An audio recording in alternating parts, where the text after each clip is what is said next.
everyone, I'm so glad you're joining me as we enter our second week of our series, What Was I Made For? In it, we're talking all about our identity, belonging, and where we should find our sense of value. And to get us started, let's play a quick game of Would You Rather?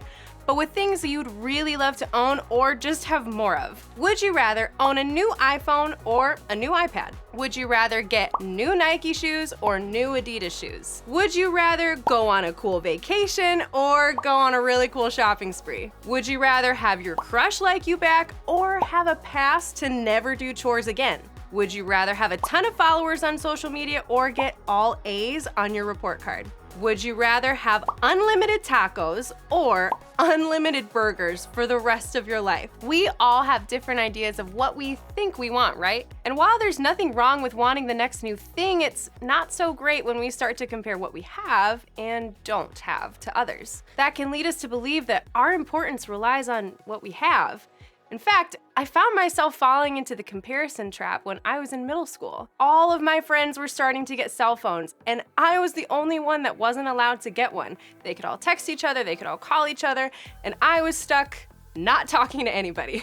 The problem with the way that I was thinking, and maybe you struggle with this too, is that it creates a habit of believing that you are what you have. And for me, feeling like I didn't have a cell phone led me to believe that I had less value than my friends. Maybe for you, it's different. You might feel like you don't have the money to get clothes and shoes from that one store that everybody else does. Or it could be a desire to have a better phone, more video games, different parents, better grades. The list could go on and on. Whatever you struggle with, it can bring these feelings of insecurity. Like somehow you don't measure up because of what you don't have. Then because of that, you start imagining what it would be like if you just had a little bit more of what you think you're missing.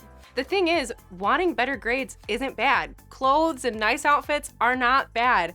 Fun experiences are certainly not bad. And feeling insecure from time to time is totally normal, especially when you're going through so many changes. The problem is, when we get lost in our insecurities and lose our identity trying to collect all the things we wish we had. When we become so focused on what we don't have, we lose sight of who we truly are. When we let insecurities take over, it's so easy to believe the lie that we are what we have. The good news is that you don't have to believe that lie. Jesus shared something in what some think is his most famous teaching, called the Sermon on the Mount. And what Jesus said can help us when we struggle with how we view ourselves. Here's what Matthew, one of Jesus' followers, wrote that Jesus said.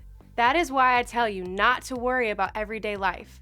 Whether you have enough food and drink or enough clothes to wear, isn't life more than food and your body more than clothing? Look at the birds. They don't plant or harvest or store food in barns, for your heavenly Father feeds them. And aren't you far more valuable to him than they are? Can all your worries add a single moment to your life?" Jesus knew and understood the tendency to get wrapped up in comparing what we have to what other people have. And if we're not careful, we can easily sacrifice our identity by constantly focusing on what everyone else has and is doing. But Jesus redirected that idea. Instead of focusing on all the things that you might not have or feel like you don't have enough of, you can look out at nature and let it remind you of how God works. When we look at the birds, we don't see them hoarding things. We see them finding God's love in nature because even though they're just birds, God cares and provides for them. Jesus' whole point was that since God cares about the well-being of birds, just imagine how much more valuable we are to God. The beauty of that concept is that the value God sees in us has nothing to do with what we have and everything to do with God's love for us. Jesus continued by saying, "And why worry about your clothing? Look at the lilies of the field and how they grow. They don't work or make their clothing, yet Solomon in all his glory was not dressed as beautifully as they are. And if God cares so wonderfully for wildflowers that are here today and thrown into the fire tomorrow, he will certainly care for you.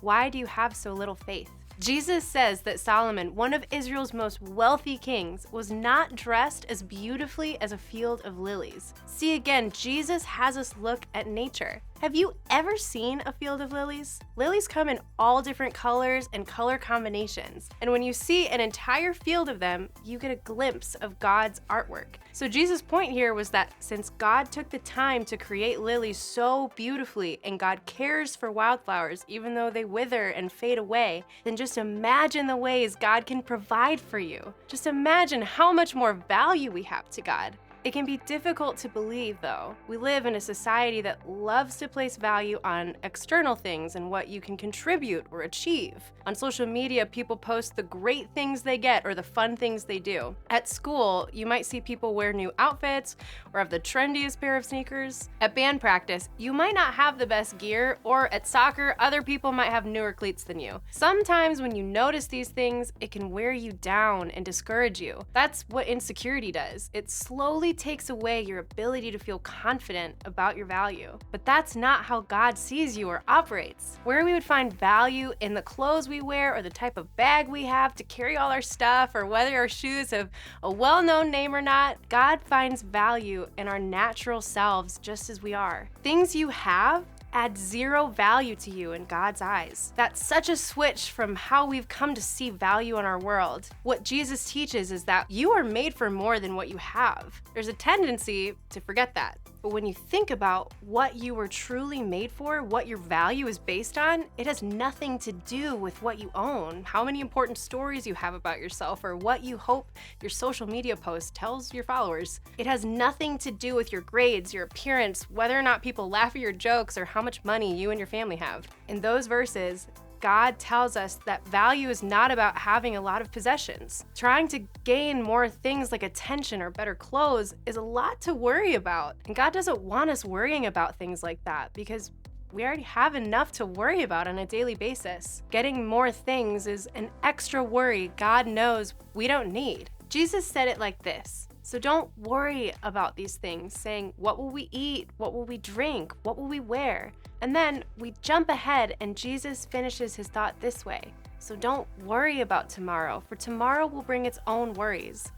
Today's trouble is enough for today. And it's no secret that worrying about whether or not you'll get what you think you're missing can dominate your thoughts. Thoughts like that can consume you, and these thoughts can be valid, especially when you have basic needs not being met, like where you'll get your next meal, or if you'll have enough money to get clothes that actually fit you, or if your electricity will be turned off at home. If that's you, I encourage you to talk to an adult that you trust to help you navigate those needs. And your small group leader is a great place to start in getting the help that you need and turning to God with your needs and your worries. And when Jesus shared that we shouldn't focus on what we don't have, he wasn't saying that food, clothing, and shelter aren't important. Those are some of the most basic needs we have in order to live. Jesus' point was more about comparison, that we shouldn't get caught up in worrying about whether we're eating food that other people have, or wearing the coolest shoes, or living in a giant home with a pool. When we compare what we have to what others have, that's when Jesus says we need to focus on who we truly are,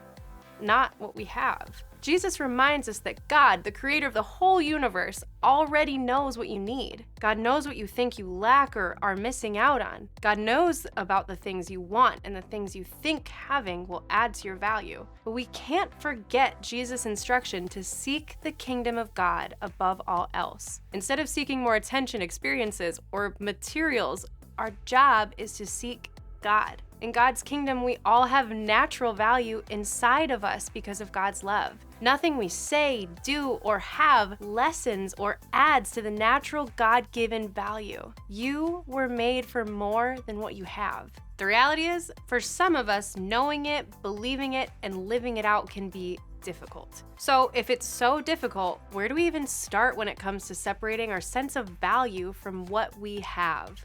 I think we can ask ourselves some questions to get us started. First, ask yourself, where do you think you need more? What are the things that bring out your insecurities? When do you feel like you don't measure up or have enough? It's important to identify those because they are the areas where you need to untangle what you have from your sense of value. Next, it's important to ask, what do you already have in those areas where you think you need more? Make a list of those things that you can be thankful for. What natural gifts and talents did God give you? Who in your life offers support and love?